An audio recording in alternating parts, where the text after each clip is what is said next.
Mabuhay at welcome sa Numa at Some, isang online Bible study hatid ng Congregation of the Living Faith in Jesus Ministry.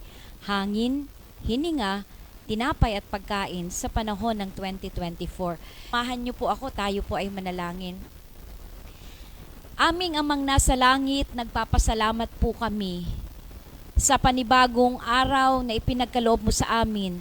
Salamat po, Panginoon, sa panibagong linggo. Salamat sa regalo ng buhay. Salamat sa kalakasan ng pangangatawan, sa kaayusan ng pag-iisip.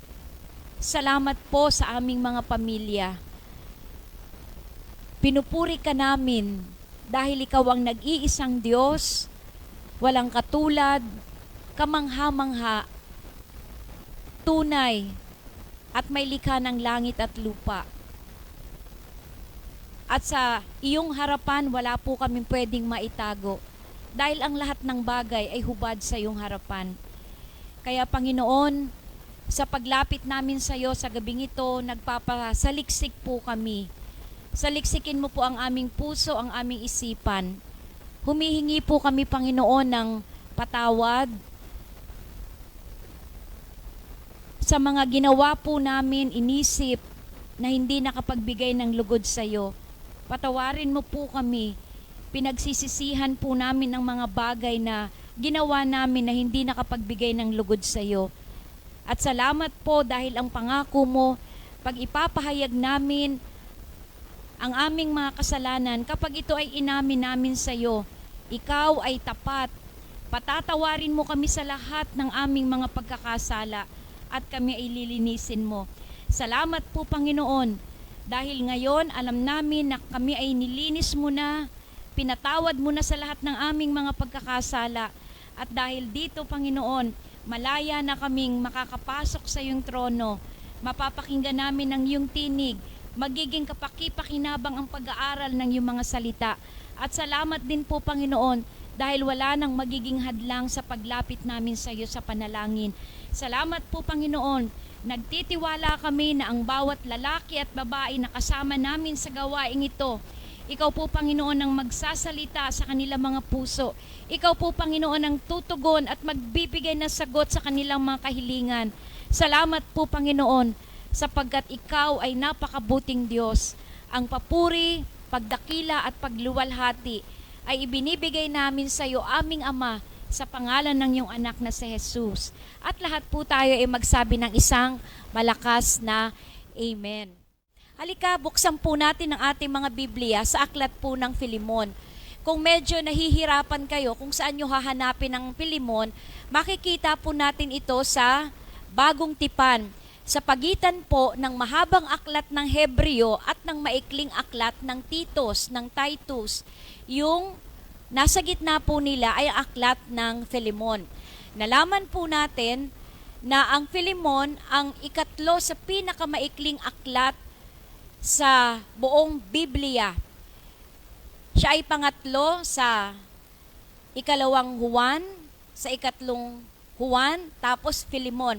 At ang Filemon din po, sa lahat ng sulat ni Apostol Pablo, ito ang pinakamaikli.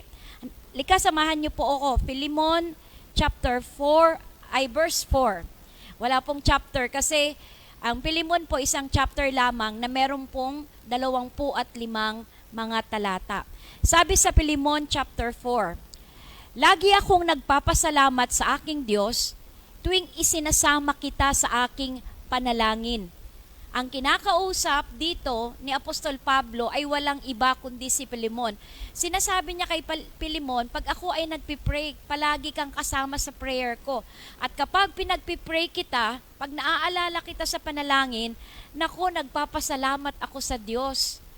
Verse 5, sapagkat nababalitaan ko ang pag-ibig na ipinakita mo sa lahat ng hinirang ng Diyos, at gayon din ang iyong pananampalataya sa Panginoong Hesus. Idinadalangin kong ang pagbubuklod natin sa isang pananampalataya ay magbunga ng mas malalim na pagkaunawa sa mga kabutihang dulot ng ating pakikipag-isa kay Kristo. Kapatid, verse 7, Ang pagmamahal mo ay nagdulot sa akin ng malaking katuwaan at kaaliwan, sapagkat dahil sa iyo ay sumigla ang kalooban ng mga hinirang ng Diyos. Magsisimula po tayo sa verse 4. Ito po ay panalangin ng pagpapasalamat. Pag ipinapanalangin ni Apostol Pablo si Filemon, siya ay nagpapasalamat. Gawing-gawi ni Apostol Pablo na ipag-pray si Filemon. Pero hindi lang si Filemon ang kanyang pinagpipray. Dahil lahat ng mga kapatiran ay ipinapanalangin ni Apostol Pablo. At sabi niya sa talatang 4, kapag ipinapanalangin niya si Filemon, siya ay nagpapasalamat sa Panginoon. Kabaliktaran naman ng marami sa atin. Kasi marami po sa atin, nakasanayan natin ang magreklamo imbis na magpasalamat. Kasi sa likas ng tao, mas madali sa atin ang maging reklamador kesa maging mapagpasalamat. Titingnan natin, ano ba yung ilang mga dahilan kung bakit hindi tayo nagpapasalamat? Naka-ready na ba kayo dyan? Una, hindi tayo nagpapasalamat dahil nakatingin tayo sa kung ano ang meron sa iba at wala sa atin.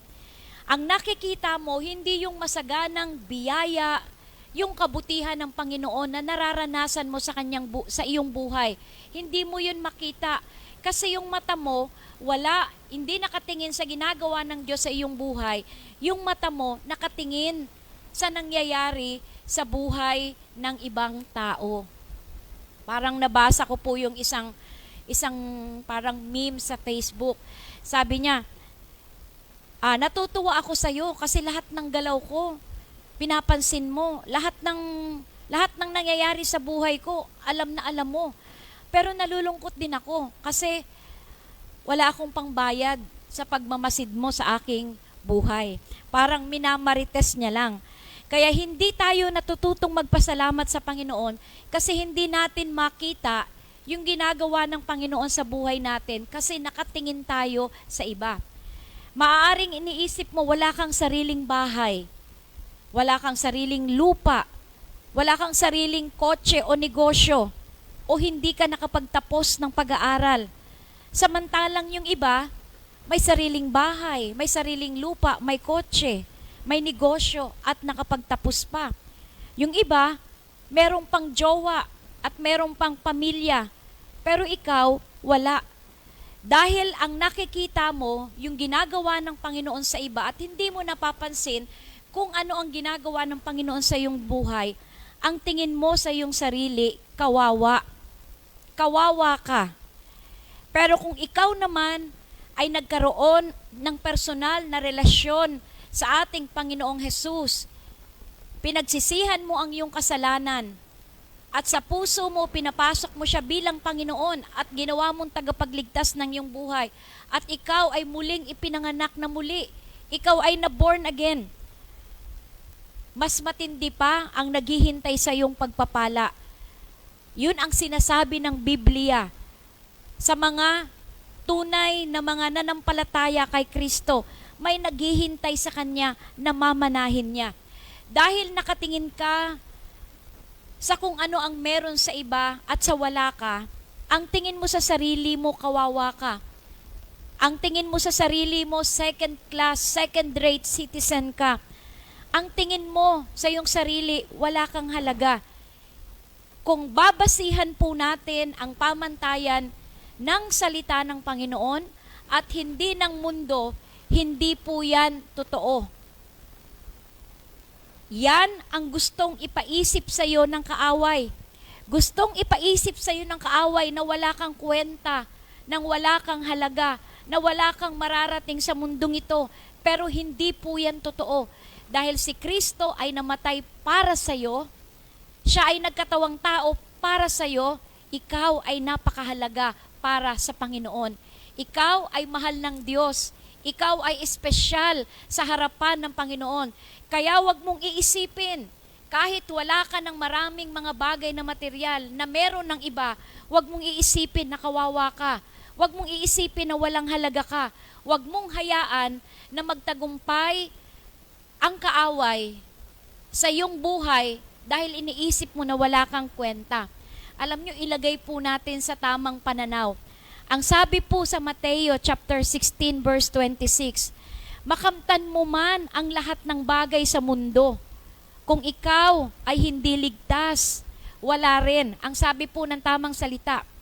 Sapagkat ano ba ang mapapala ng isang tao? Makamtan man niya ang buong daigdig.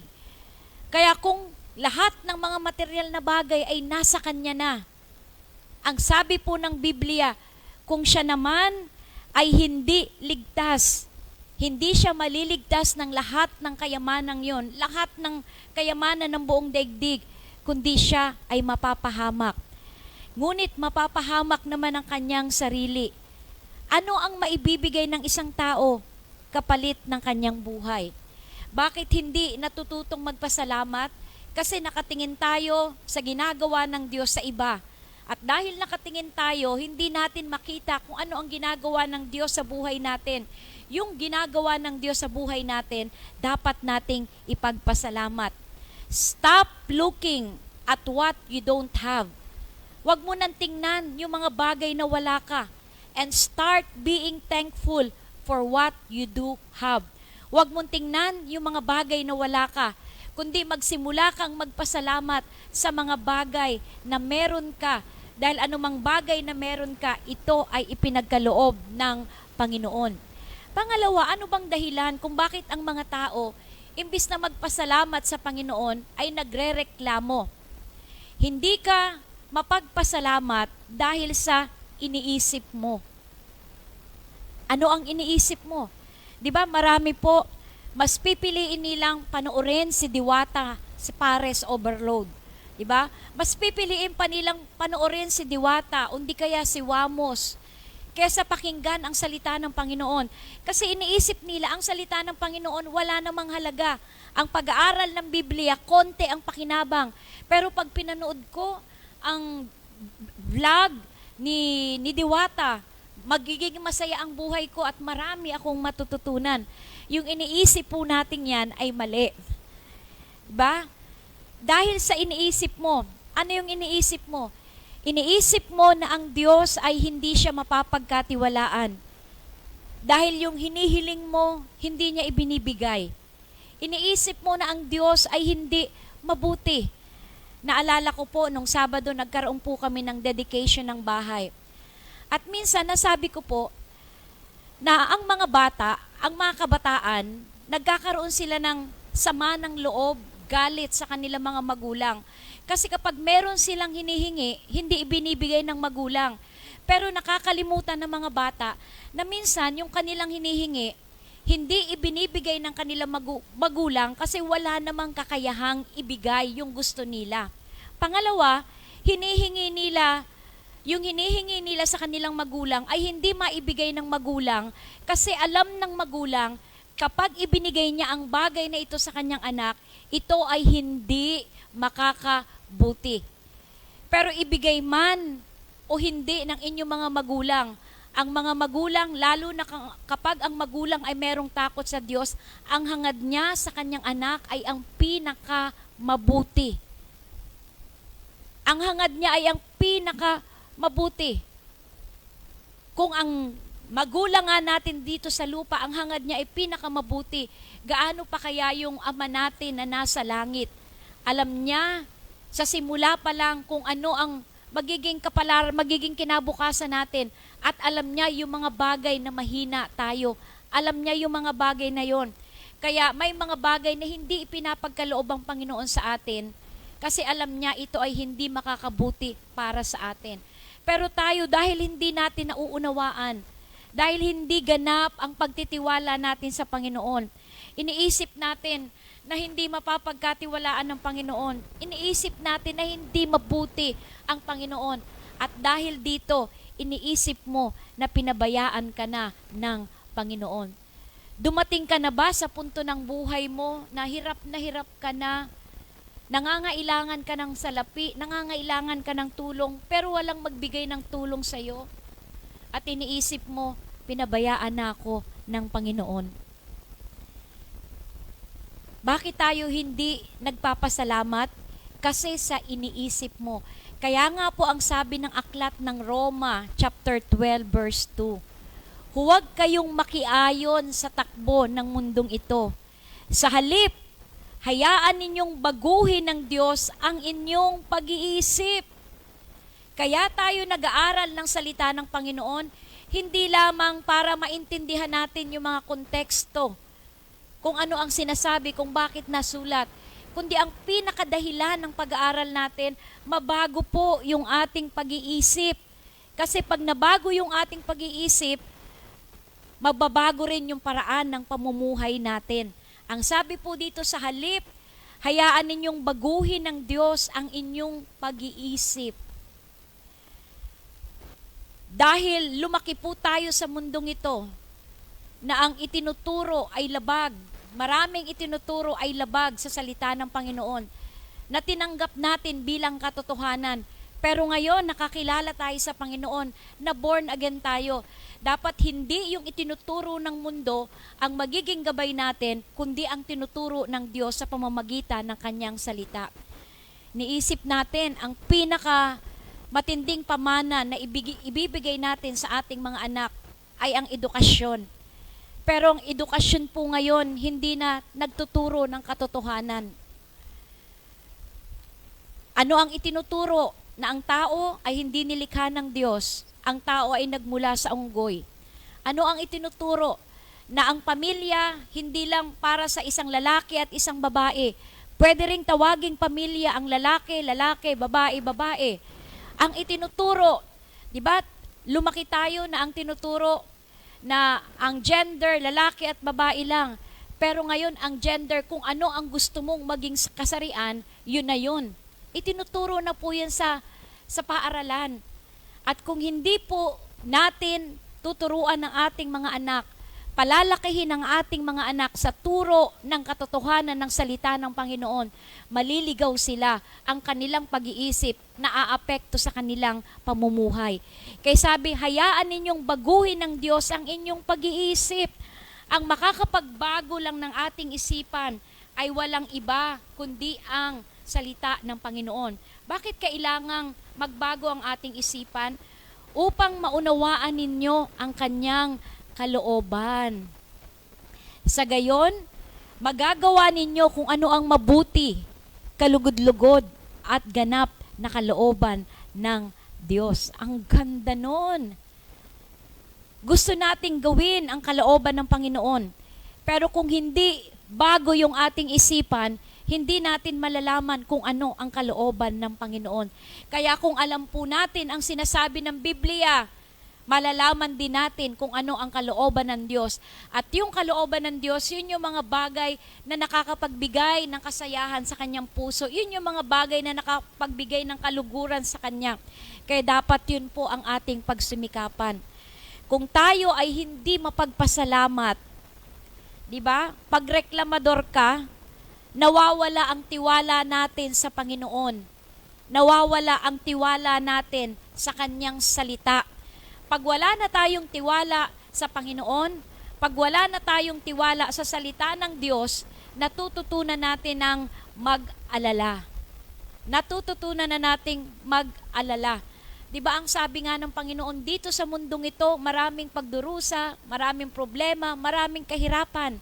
Pero sa kabila ng ganito ang sitwasyon sa mundo, huwag kang mag-alala.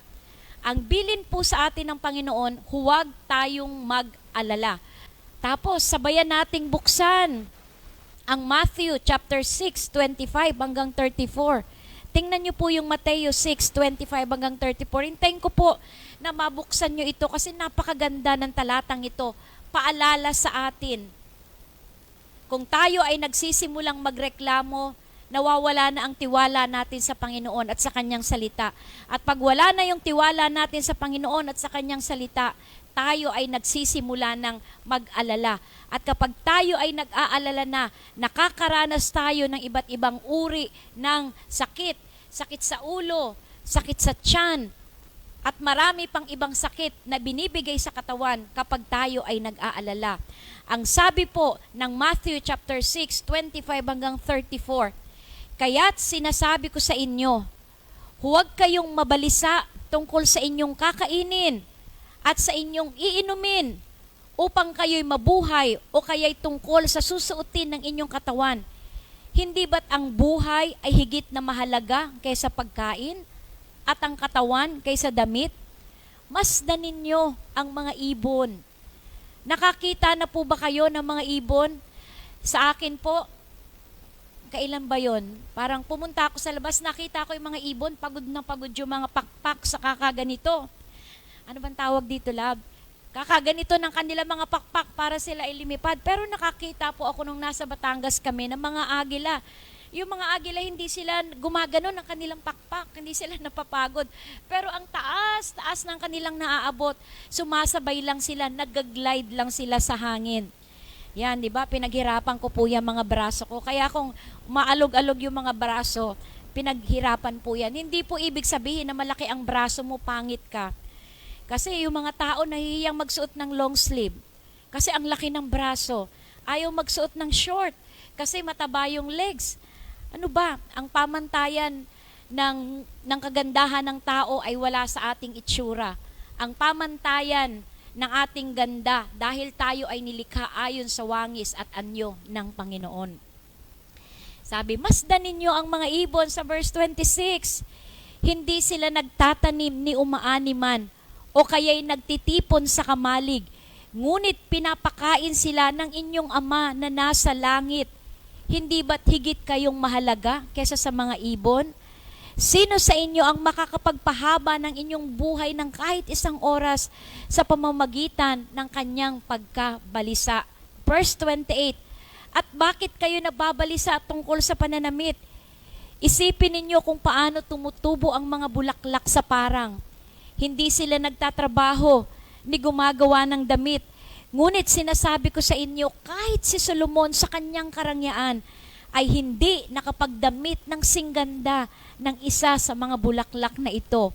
Kung dinadamitan ng Diyos ang damo sa parang na buhay ngayon at kinabukasan ay iginagatong sa kalan, kayo pa kaya?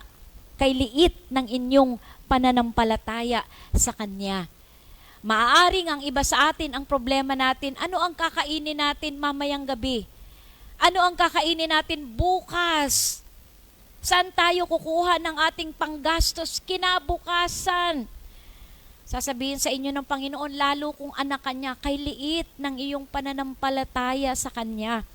Eto na po yun. Maaring iba, hindi naman pananalapi ang problema. Ang problema ng iba, gusto kong mag-asawa, makakapag-asawa pa ba ako?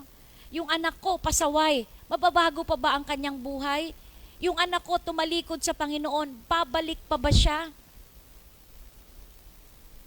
Sabi po ng verse 31, kaya't huwag kayong mag-alala na baka kayo kapusin sa pagkain, inumin o damit. Hindi ba't ang mga hintil ang nababahala tungkol sa mga bagay na ito? Alam na ng inyong Amang nasa langit na kailangan ninyo ang lahat ng ito.